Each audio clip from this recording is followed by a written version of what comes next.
Entonces, ¿cuáles son las conclusiones del modelo más simple?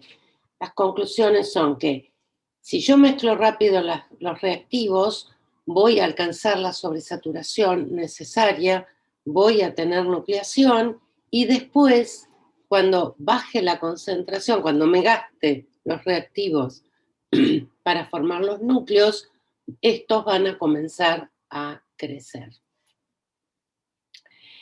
Y eso es lo que propuso Lamer, que es el modelo clásico, quien propuso este modelo para muchos sistemas en 1952. Es muy instructivo leer el trabajo original de Lamer. Y tenemos que la dispersión de tamaños, en definitiva, va a tener que ver con cómo crecen estas partículas, siempre pensando que están creciendo por adición de monómero. ¿Cuánto puedo aumentar la sobresaturación? Porque yo estoy yéndome un poquito por encima de esta concentración estrella que es durante la cual ocurre la nucleación. Yo podría irme a una concentración 10 veces mayor. Eso, vamos a ver qué pasa. Si uno analiza esquemáticamente la velocidad de nucleación aumenta dramáticamente cuando estoy por encima de esta concentración. Por eso los núcleos se forman casi explosivamente. La velocidad de crecimiento, en cambio, es sumamente, es más lenta, pero bueno, aumenta con la concentración también, ¿sí? Entonces, ¿por qué? ¿Se acuerdan que esto quedaba dependiendo, digamos, la velocidad de crecimiento, el radio de la partícula, quedaba dependiendo de la concentración en solución? Entonces, si yo aumento mucho la concentración de monómeros por encima de C estrella, en realidad va a haber crecimiento simultáneo con nucleación. Y mi modelo está restringido para que hay nucleación, es decir, todo nuclea, y después va al crecimiento más lento. Esto tiene su correlato experimental en unos experimentos muy finos hechos por Turkevich, que es alguien que trabajó muchísimo en microscopía electrónica y en síntesis de partículas de oro. Es más, hay un método de Turkevich que es sumamente clásico de reducción con citrato. Si uno pasa de una concentración, lo que él llama la concentración estándar, donde tiene esta distribución de tamaños, si uno dobla la concentración, bueno, efectivamente, tal como predice el modelo, ¿sí? Para un control difusional, esto se hace con una distribución más estrecha y partículas más pequeñas porque formé muchos núcleos y estos crecieron un poquito hasta que se acabó todo el reactivo. Si uno va a una concentración que es la mitad de la concentración llamada estándar, lo que se tiene es justamente partículas más grandes y una distribución más, no tan prolija, digamos, ni tan monodispersa.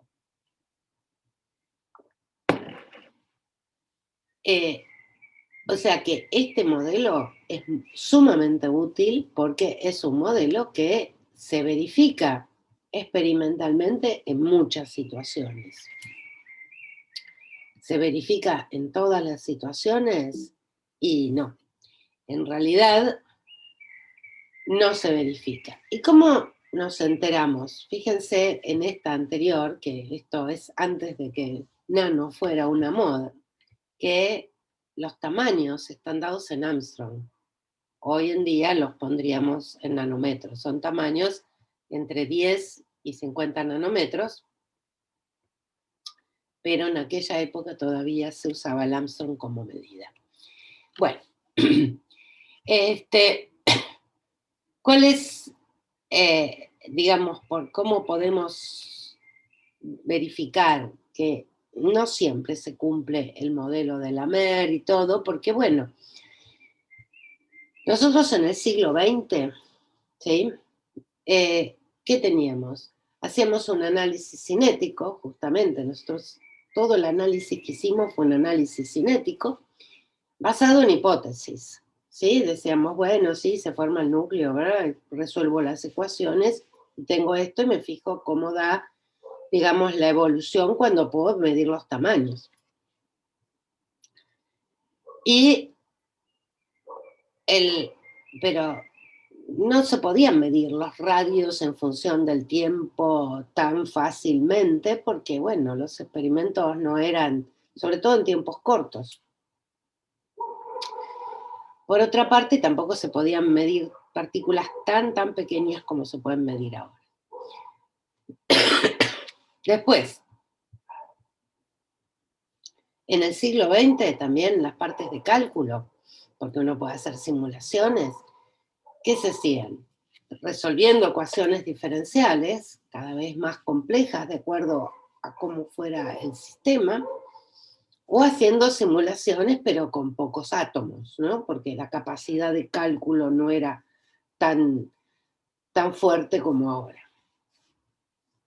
En el siglo XXI, no estoy poniendo arbitrariamente si es el siglo XX o el XXI, digamos, o si es en 1990 o en 2005.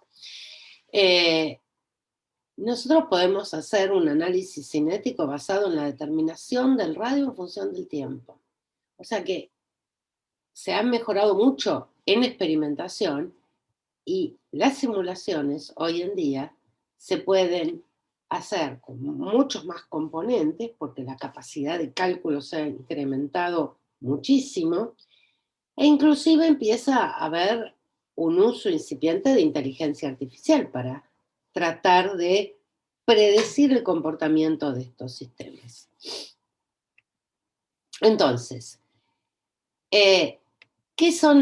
¿cómo podemos saber cómo varía el radio en función del tiempo? Sobre todo cuando queremos ir a resoluciones de los primeros tiempos.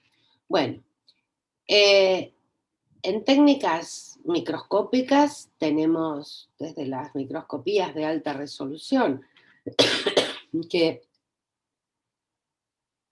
son muy potentes y cada vez más accesibles, diría.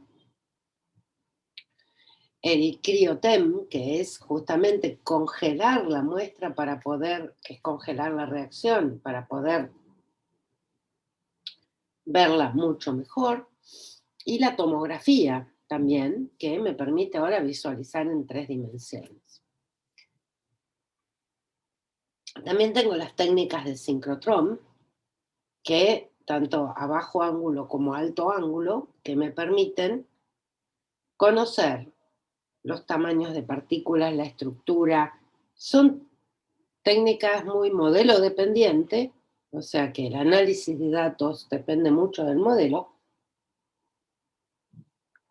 pero son técnicas muy poderosas, hay que ir a un sincrotrón, pero se puede trabajar con eso. Y también, más recientemente, en los últimos 15 años más o menos, se hace microscopía electrónica en solución. Y eso da una cosa muy potente para poder estudiar nucleación y crecimiento.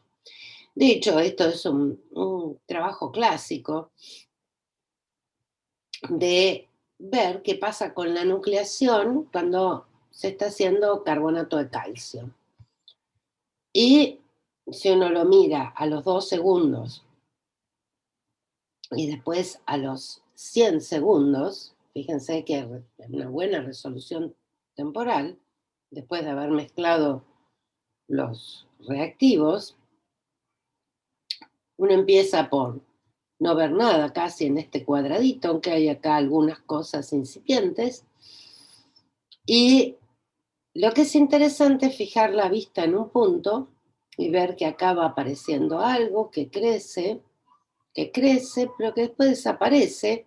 Y uno podría decir, bueno, no es un núcleo, son embriones que no llegaron a núcleo y vuelven para atrás.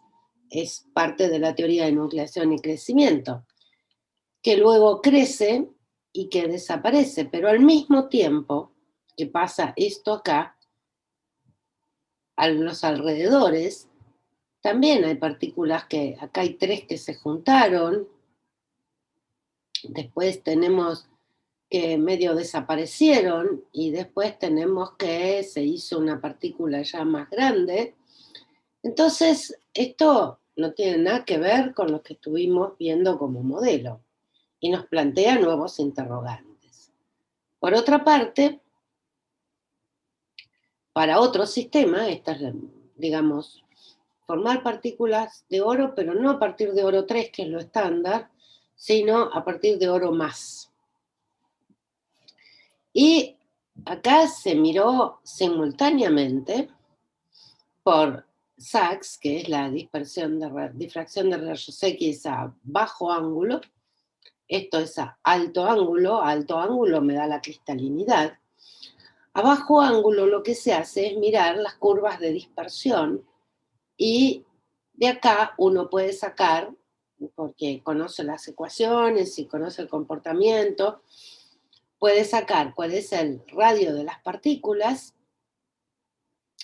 cuántas partículas tengo y cuán polidispersas son, porque esto es un factor de estructura, este piquito por acá, me da una idea de la polidispersión.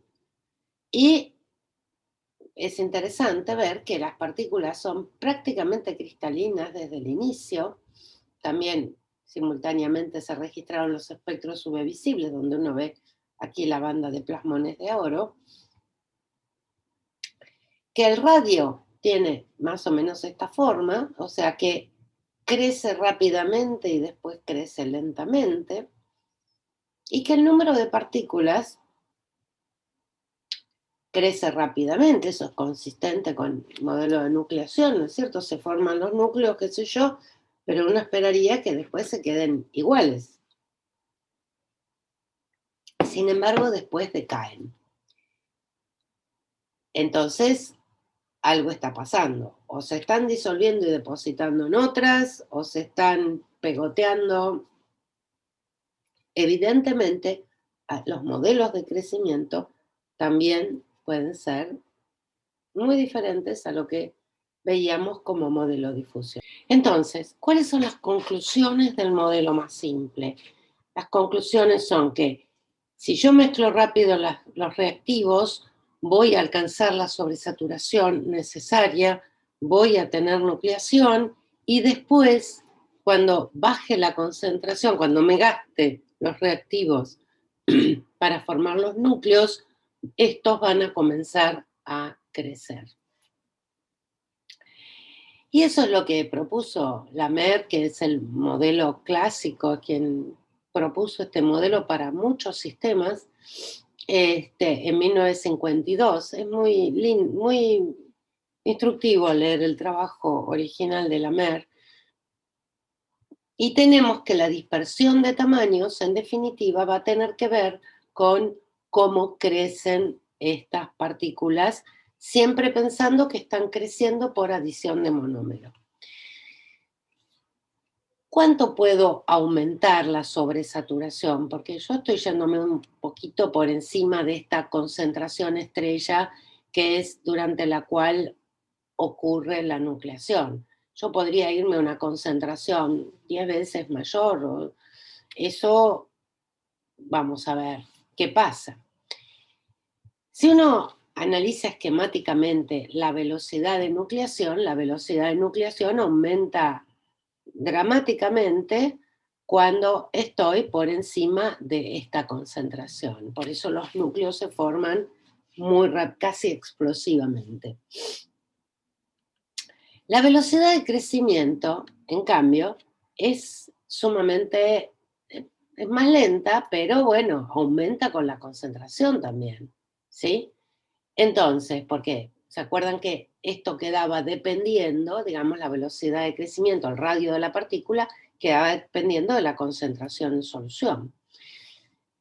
Entonces, si yo aumento mucho la concentración de monómeros por encima de C estrella, en realidad va a haber crecimiento simultáneo con nucleación y mi modelo está restringido para que hay nucleación, es decir, todo nuclea, y después va al crecimiento más lento.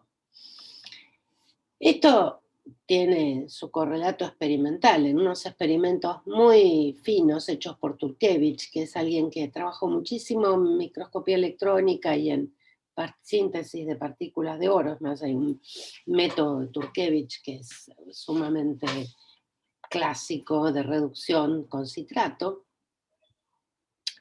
Si uno pasa de una concentración, lo que él llama la concentración estándar, donde tiene esta distribución de tamaños, si uno dobla la concentración, bueno, efectivamente, tal como predice el modelo, ¿sí? Para un control difusional, esto se hace con una distribución más estrecha y partículas más pequeñas porque formé muchos núcleos y estos crecieron un poquito hasta que se acabó todo el reactivo.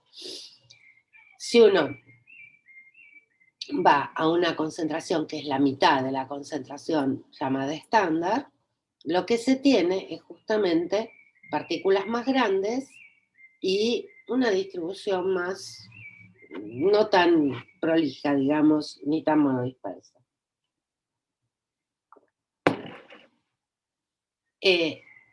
O sea que este modelo es sumamente útil porque es un modelo que se verifica experimentalmente en muchas situaciones. ¿Se verifica en todas las situaciones? Y no. En realidad no se verifica. ¿Y cómo nos enteramos? Fíjense en esta anterior, que esto es antes de que nano fuera una moda, que los tamaños están dados en Armstrong. Hoy en día los pondríamos en nanómetros. Son tamaños entre 10 y 50 nanómetros, pero en aquella época todavía se usaba el Armstrong como medida. Bueno, ¿cuál es, digamos, por cómo podemos verificar que no siempre se cumple el modelo de la MER y todo? Porque, bueno, nosotros en el siglo XX, ¿sí? ¿Qué teníamos? Hacíamos un análisis cinético, justamente, nosotros, todo el análisis que hicimos fue un análisis cinético, basado en hipótesis, ¿sí? Decíamos, bueno, sí, se forma el núcleo, ¿verdad? Resuelvo las ecuaciones, y tengo esto y me fijo cómo da, digamos, la evolución cuando puedo medir los tamaños.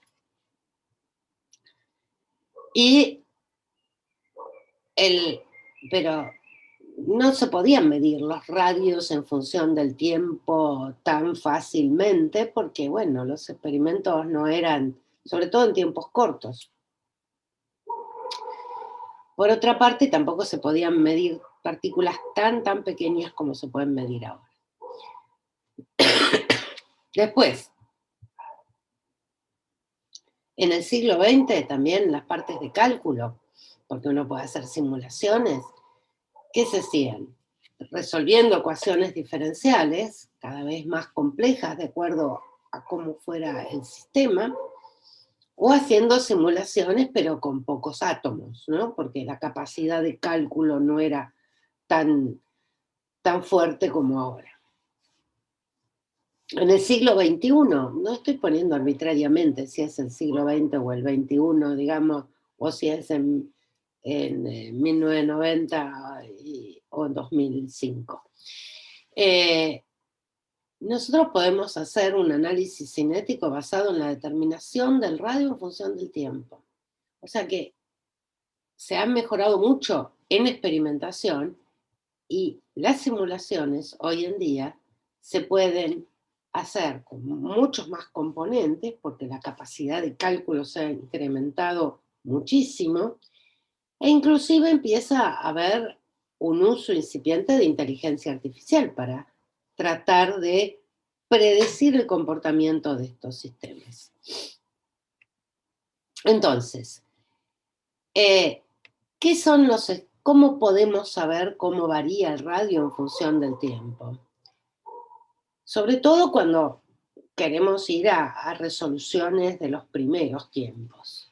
Bueno, en técnicas microscópicas tenemos desde las microscopías de alta resolución, que son muy potentes y cada vez más accesibles, diría. El criotem, que es justamente congelar la muestra para poder, que es congelar la reacción, para poder verla mucho mejor. Y la tomografía también, que me permite ahora visualizar en 3 dimensiones. También tengo las técnicas de sincrotrón, que tanto a bajo ángulo como a alto ángulo, que me permiten conocer los tamaños de partículas, la estructura. Son técnicas muy modelo dependiente, o sea que el análisis de datos depende mucho del modelo, pero son técnicas muy poderosas, hay que ir a un sincrotrón, pero se puede trabajar con eso. Y también, más recientemente, en los últimos 15 años más o menos, se hace microscopía electrónica en solución. Y eso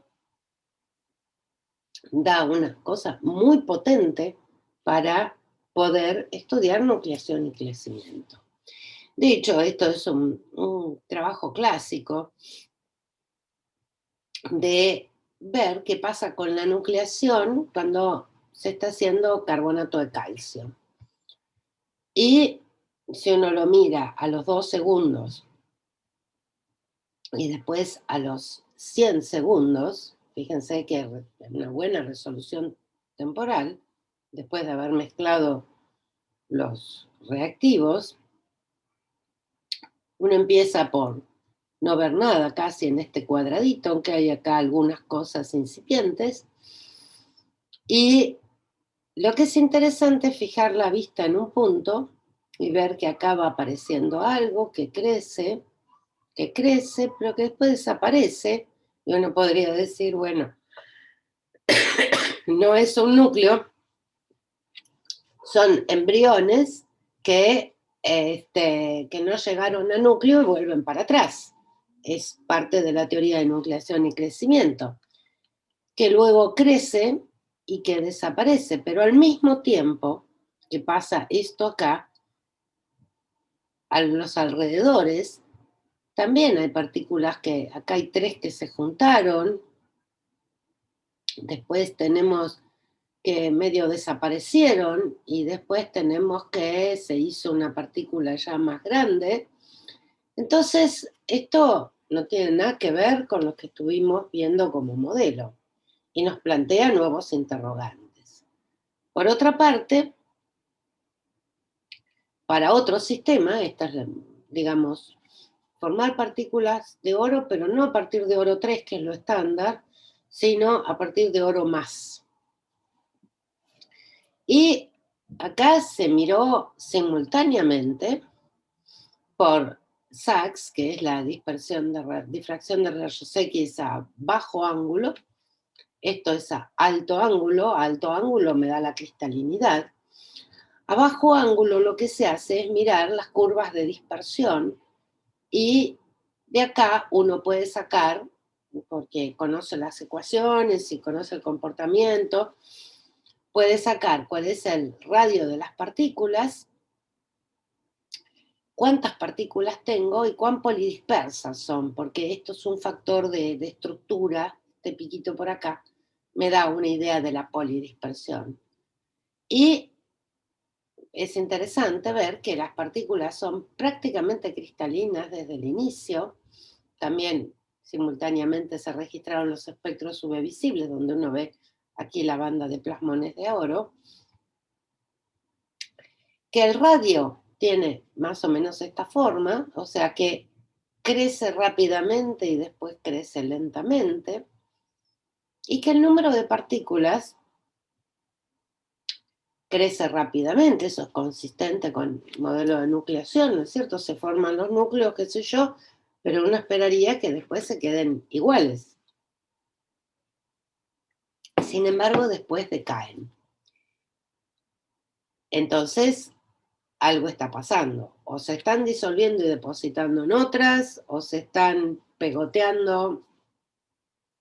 Evidentemente, los modelos de crecimiento también pueden ser muy diferentes a lo que veíamos como modelo de difusión.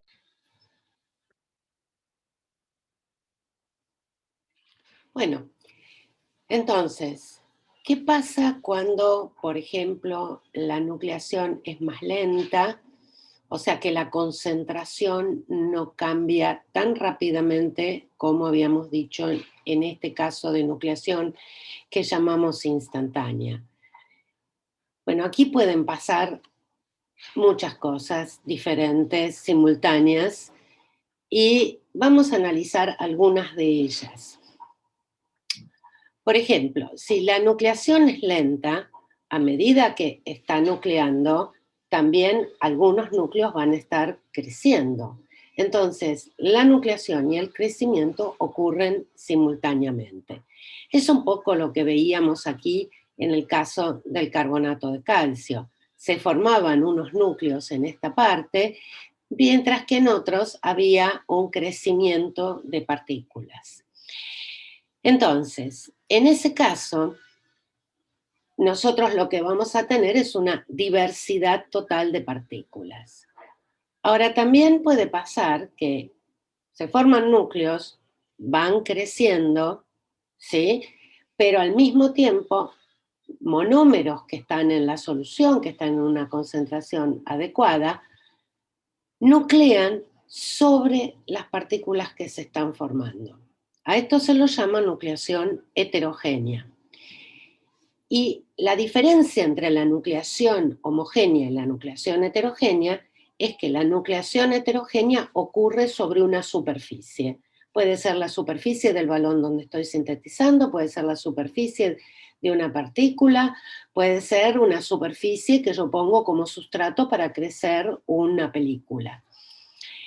En ese caso, el crecimiento de la partícula, del núcleo, ya no está solamente determinado por la tensión interfacial, esa energía superficial de la interfaz que se está formando entre el sólido y la solución, sino que ahora entra en juego también esa energía interfacial entre el sólido que se está formando y esa superficie sobre la cual se está formando. Esto va a también tener una importancia muy grande porque va a depender de esa interacción, va a depender, por ejemplo, mucho de cómo es el ángulo de contacto, digamos, si lo que se forma es una esferita que apenas toca la superficie o si se forma una gota ancha. Y bueno, está demostrado que digamos, que están interrelacionadas y que va a quedar dependiendo de ese ángulo de contacto. Que en el caso de gotas de agua yo lo puedo medir, o de gotas de líquido yo lo puedo medir, digamos, es cuestión de sacar una foto y medir el ángulo. Entonces, ¿qué es lo que lleva a esto? Que si yo hago las cuentas como hacía antes, ahora me queda dependiendo del ángulo de contacto. Y eso hace que la barrera para la nucleación heterogénea es mucho más baja que para la nucleación homogénea. Por supuesto que va a depender notablemente de cuál es esta interacción. Y el hecho de que sea mucho más baja quiere decir que en un camino de nucleación, el monómero va a intentar nuclear sobre la superficie porque le cuesta menos energía, la barrera es más chica, se van a formar más núcleos sobre la superficie que en la fase homogénea. Y por supuesto, también puedo calcular el tamaño, que nuevamente va a depender de la sobresaturación, es decir, siempre tenemos una dependencia con la sobresaturación. Esto que gráficamente lo podemos ver, que acá se forma un núcleo, digamos, rodeado por solución y acá sobre una superficie, tiene mucha importancia cuando hago films, por ejemplo, los métodos de spray o de spattering, y tiene mucha importancia cuando hago nucleación y crecimiento en solución porque se puede nuclear fácilmente sobre las partículas que se están formando. Ahora vamos a mirar otra zona. Yo puedo observar experimentalmente que aún cuando no hay sobresaturación, las partículas cambian de tamaño. Es un poco lo que veíamos con el caso de la reducción del oro más a oro, que, bueno, el número de partículas disminuía aunque el radio se mantenía constante. Eso también puede suceder. Entonces, ¿qué es lo que podemos pensar que está pasando? Y bueno, que algunas partículas se disuelven, reprecipitan y buscan tener una situación de equilibrio donde el sistema está en una situación de mínima energía potencial. Entonces, para eso vamos a ver cómo se pegan y se despegan partículas, digamos monómeros, por ejemplo, de una partícula que ya se ha formado. Nosotros tenemos acá, esta sería la superficie de la partícula que ya se formó, tenemos una especie en el bulk que va a llegar por difusión, se va a pegar, ¿sí? Va a tener una constante de equilibrio de absorción, podemos decirlo. Una vez que está en la superficie va a poder moverse, a buscar lugares más cómodos, por decirlo así, pero también va a poder desorberse, es decir, así como puede absorberse, puede desorberse y pasar a estar disuelta en la fase solución. Y esto va a depender, digamos, la velocidad neta de incorporación a una red, en este caso la velocidad neta de crecimiento, sería la diferencia entre la velocidad con que se atan a la superficie y la velocidad con que se desatan de la superficie. Y obviamente cómo es la superficie va a influir muchísimo. Miremoslo un poquito más en detalle. Una superficie, digamos, tiene escalones, terrazas, rincones. Entonces, cada uno de estos tiene distinta coordinación, o sea, se van a sentir más cómodos o menos cómodos los monómeros de acuerdo a la coordinación. Van a buscar sitios donde puedan coordinarse fácilmente. Y también tienen distinta energía superficial, es decir, distinta tensión interfacial. Y eso también va a gobernar el crecimiento. Entonces, tenemos sitios con distintas energías. Supongamos que un monómero, viene sobre esta terraza. En esta terraza está muy poco coordinado, ¿no es cierto? Porque le quedan muchas coordinaciones sin satisfacer. Entonces, obviamente que puede difundir, ¿sí? Y ir finalmente a lo que se llama un sitio kink, una esquina, que es un sitio donde realmente puede cubrir muchas de sus coordinaciones.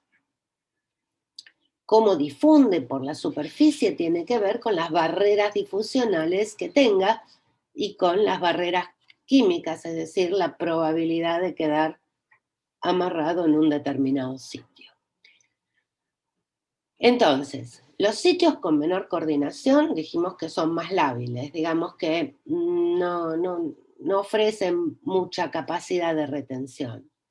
Y eso tiene que ver, digamos, cuando yo tengo muchos sitios sin coordinación porque tengo una partícula pequeña, bueno, también estoy favoreciendo que se despeguen. Y eso es de alguna manera lo que nos dice la ecuación macroscópica que habíamos visto antes de la solubilidad dependiente del radio, teniendo en cuenta simplemente consideraciones de energía superficial. Es decir, estamos haciendo dos miradas, una mirada microscópica y una mirada termodinámica macroscópica. Entonces, esto se conoce como Oswald ripening o maduración de Oswald. ¿Y qué quiere decir?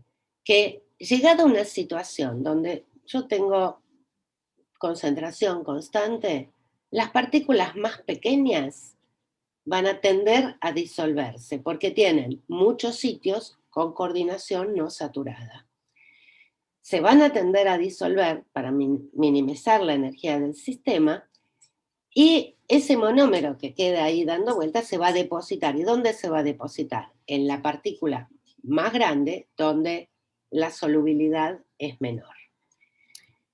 Esto que también lo decimos a veces como el pez gordo se come el pez chico, bueno, es más o menos eso.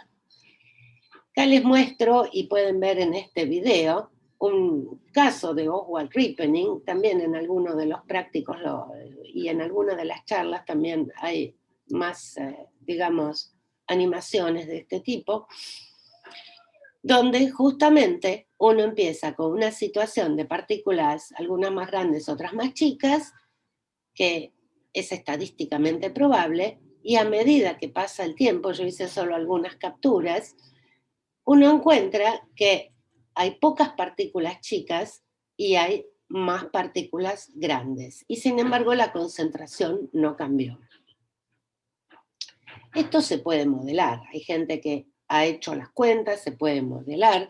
Es el modelo, digamos, que se ha trabajado mucho y que no siempre se cumple como todos los modelos. Es el LSW, o sea, el Lifshitz, Slizov y Wagner.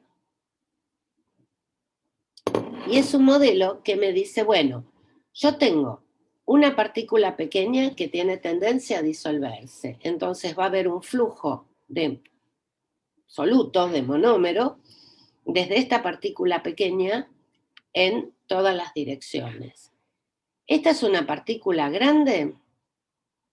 Piensen que alrededor de esta partícula pequeña hay una concentración mucho mayor que alrededor de esta partícula grande, ¿no? También. Porque justamente la solubilidad depende del radio. Entonces, esto nos dice que si yo considero que hay un flujo así, calculo la distancia media y hago todo un análisis estadístico, nos dice que el radio promedio de mi sistema, es decir, acá yo puedo calcular un radio promedio, tiene esta pinta, es la raíz cúbica de, digamos, de esto. Y este es el radio inicial, el radio promedio que tenía en esta primera imagen. Esta constante depende de un montón de cosas, depende de la concentración en la solución, del coeficiente difusional, de la temperatura y de la constante química también, la que refleja la probabilidad de que una unidad se quede incorporada en la red de una partícula. Y dependiendo si lo que domina es la difusión o la química, digamos, uno puede tener, o si se hacen mezclas de los dos, y ambos son importantes, uno tiene cómo varía el radio y la distribución de radio en función del tiempo. Entonces, ¿esto qué nos dice? Que nuestras partículas, si nosotros las dejamos, las sintetizamos y las dejamos, van a seguir evolucionando y van a tender a una distribución más amplia con un radio bastante más grande. Cosa que no nos va a gustar si justamente nosotros queremos hacer partículas muy pequeñas. Pero también tiene una ventaja. Yo puedo hacer lo que se llama enfocar el radio. Puedo generar de alguna manera, hay varias, no nos vamos a detener en eso, dos poblaciones de partículas. Yo tengo una población de estas partículas pequeñitas, una población molesta, si se quiere, de estas partículas un poco más grandes, pero la puedo generar yo, ya sea que mezclo dos poblaciones de partículas que hice, o bien que genero más núcleos en algún momento. Las dejo crecer un poco y genero más núcleos. Entonces, con esto, como estas se disuelven y se van a depositar sobre estas, finalmente lo que voy a tener es una población de partículas de este tamaño, pero muy monodisperso. Bien, por acá, digamos, tenemos algunos mecanismos de crecimiento. Pero también lo que puede pasar, que es el caso que nos queda analizar, es que las partículas, porque las partículas están en constante movimiento, ¿sí? Entonces, tenemos esas partículas primarias, las tenemos en nuestro balón. Bueno, crecen porque hay todavía monómero para que puedan crecer, se pueden disolver, bien, pero además están en constante movimiento. Entonces, nosotros tenemos partículas que están en la solución y que están moviéndose con una energía cinética, tienen una cierta velocidad que depende de la temperatura y van a colisionar. Esas colisiones pueden ser elásticas, en cuyo caso todo está bien, pero pueden ser inelásticas, que son justamente las colisiones que llevan a formar agregados. Porque quiere decir que hay interacciones y que, bueno, va a haber un equilibrio entre las interacciones y el movimiento. Esas interacciones, además, dada la proximidad, se pueden generar enlaces entre estas partículas y dar lugar a lo que se llama coalescencia. O sea, que, que nosotros tengamos agregados de partículas tiene que ver con la energía cinética, con la temperatura y con la energía potencial, que es la energía que está relacionada con los enlaces y las interacciones. Entonces vamos a hacer un pequeño repaso, a ver qué son las interacciones entre moléculas. Seguramente ustedes lo saben, así que lo voy a pasar muy rápido. Las interacciones entre moléculas las podemos agrupar dentro de lo que se llaman interacciones de tipo Van der Waals, que normalmente están representadas por un potencial de interacción tipo Lennard-Jones, que va con una parte, una parte repulsiva, ¿sí? La energía positiva, la energía de interacción positiva es repulsiva, que va como 1 sobre R a la 12, con la distancia a la 12. Y una parte atractiva que va como 1 sobre R a la sexta. Acá les pongo para comparar cómo es la energía de Coulomb, de interacción de atracción de Coulomb, que va como 1 sobre R. Entonces, estas fuerzas de Van der Waals, que no son tan trivial de describir microscópicamente, pero básicamente son fuerzas de interacción que no son aditivas, de a pares. Es decir, yo no puedo decir, bueno, tengo tanta fuerza, sumo y va todo fenómeno. Sino que dependen mucho de la forma de los objetos que interactúan. Y de los cursos de química general o de físico-química, uno puede saber, digamos, uno ha estudiado, que las interacciones entre dos moléculas de igual cantidad de carbonos e hidrógeno, como el pentano y el N-pentano, que es una bolita, porque está un carbono en el medio y 4 metilos, es diferente porque las interacciones son diferentes. Digamos, lo que se pueden aproximar o los puntos de contacto son diferentes y dependen mucho de la forma de los objetos que interactúan. Además de estas interacciones, la química nos provee una serie de interacciones direccionales. Es decir, que no van a ser tan al azar, sino que van de acuerdo a alguna dirección preferencial.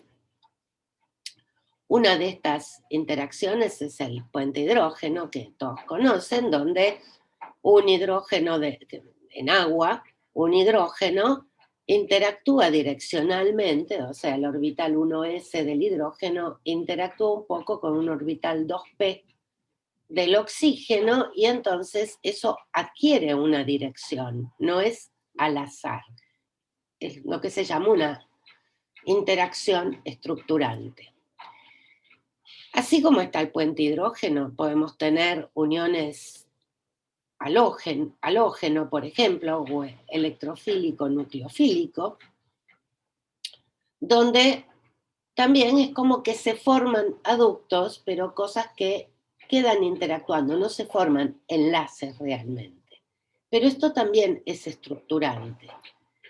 Y otro que es bastante conocido y sobre todo se usa mucho cuando se trabaja con cristales líquidos o se hacen algún tipo de estructuras, son las interacciones pi-pi, es decir, tengo anillos bencénicos que tienen su nube pi arriba y abajo e interactúan entre sí y cómo va a ser la magnitud de esta interacción y la disposición espacial va a depender mucho de qué es lo que tengo unido a los bencenos. Hay otro factor a tener en cuenta en las interacciones, que es lo que se llama el efecto hidrofóbico. Yo tengo moléculas de un hidrocarburo. Nosotros decimos, el hidrocarburo no es soluble en agua. Bueno, un poquito soluble siempre es. ¿Cómo es la solubilidad de un hidrocarburo en agua? Bueno, las moléculas de hidrocarburo van a tender a juntarse entre sí, van a estar rodeadas por agua, pero va a haber un cierto volumen excluido alrededor de esas moléculas, ¿sí? Y esto es lo que se llama efecto hidrofóbico. Todas estas interacciones van a ser muy importantes cuando yo tenga mis partículas funcionalizadas, decoradas con moléculas, porque en mi sistema las interacciones, en ese caso, las van a dar las moléculas que están rodeando a la partícula. Entonces, ¿qué pasa ahora? Porque yo no tengo moléculas, yo tengo partículas. Y bueno, hay gente que ha calculado muy bien el efecto de la forma y el tamaño es sobre la atracción de objetos. Y uno puede ver cómo interactúa un punto con un plano, dos planos, o una esfera con un plano. Bueno, y también cómo interactúan dos esferas. Y esto va a depender de la distancia y del radio de las esferas. Bueno, ahora, ¿qué pasa cuando yo estoy, porque no es tan fácil, esto interactúa, son fuerzas de atracción, no son fuerzas de atracción gravitatorias, son fuerzas de atracción intermoleculares, pero si yo estoy en una solución a iones, y entonces las partículas están rodeadas por iones, que entonces hay iones que se acercan más a la partícula de acuerdo a la estructura química de la partícula. Entonces paso a tener una fuerza de atracción de este tipo, pero también una fuerza de repulsión por esos iones que están absorbidos en las partículas. Y esto se lo conoce como DLBO, o sea, de Dyarin, Landau, Overbeck, y el B corta nunca me lo acuerdo, que tiene una expresión que va con una exponencial de menos kappa por la distancia, ahora vamos a ver qué es kappa, y un término que depende del tamaño de las partículas y de la distancia. Este término kappa me dice, bueno, ¿cuánto es el espesor que hay, la distancia esa de pantalla de iones que tengo alrededor de una partícula? Y eso está dado, se analiza de la misma manera que las soluciones de electrolitos con el modelo de Debye-Hückel, está dado por la concentración de la solución. Recordemos, acá no es la concentración, sino el potencial, que cambia de acuerdo a la concentración de iones, porque tengo más iones o menos iones, y que hay una variación con respecto a la distancia hasta llegar, digamos, a lo que es el seno de la solución. Esto es capa menos 1, ¿sí? Porque capa menos 1 tiene unidades de distancia, o sea, capa tiene unidades de distancia a la menos 1. Y cuando uno grafica esta función, encuentra, bueno, una parte, por supuesto, una parte atractiva, que es esta parte, y una parte repulsiva, que es la que está dada por esto. Esto está muy bueno, porque yo puedo jugar con la concentración de la solución, que es la que me va a, de alguna manera, sintonizar el capa, para que las partículas se queden sin aglutinarse. Eso es lo que se llama un mínimo primario. Después hay una barrera y, por supuesto, finalmente, si la distancia es muy próxima, se forman agregados grandes y floculan. Y esto es lo que uno puede calcular digamos, con la concentración de iones. Si yo aumento mucho la concentración de iones, bueno, la capa compacta, la capa esta es muy chica, capa a la menos 1 es muy cortito, se pueden acercar mucho las partículas y por lo tanto, al acercarse mucho, se forman cosas más grandes y por gravedad decantan. En cambio, si yo tengo una solución moderada de iones, ¿qué es lo que tengo?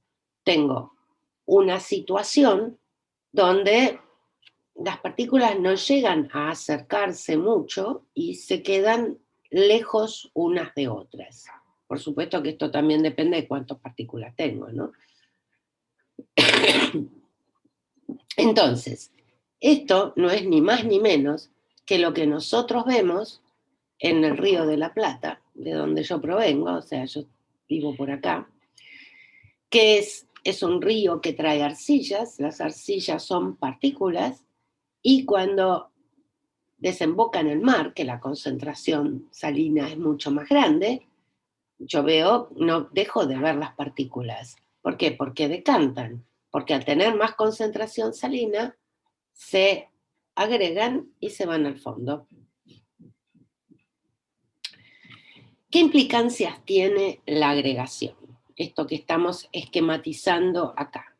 Que yo tengo varias situaciones para las partículas. Puedo tenerlas aquí en una situación estable donde no se agregan, se quedan estables, digamos. Es lo que en la química de coloides se llaman partículas estables. O una suspensión estable, como las que les mostré de las arcillas en el río, que le da ese color marrón. O puedo haber superado esta barrera o no haber tenido barrera porque la concentración de sal era muy grande y tener floculación. Entonces, cuando yo tengo partículas agregadas, es como tener una parte, desde el punto de vista físico, si están interactuando, están agregadas, es como tener algo más grande. Es la diferencia entre tener unas uvas todas sueltas y tener un racimo de uvas. Bueno, muy bien. Puedo tener floculación, pueden quedarse un tiempo, y esto lo puedo determinar muy bien, y lo van a ver también en otra de las clases, por dispersión de luz. Ahora bien, yo las tengo agregadas y puedo desagregarlas, porque si yo le doy temperatura, si yo sé que esta barrera no es terriblemente grande, aumento la temperatura, aumento el movimiento entre las moléculas, aumento la energía cinética y puedo remontar esta barrera para llegar a esta situación. Es lo que se llama redispersión.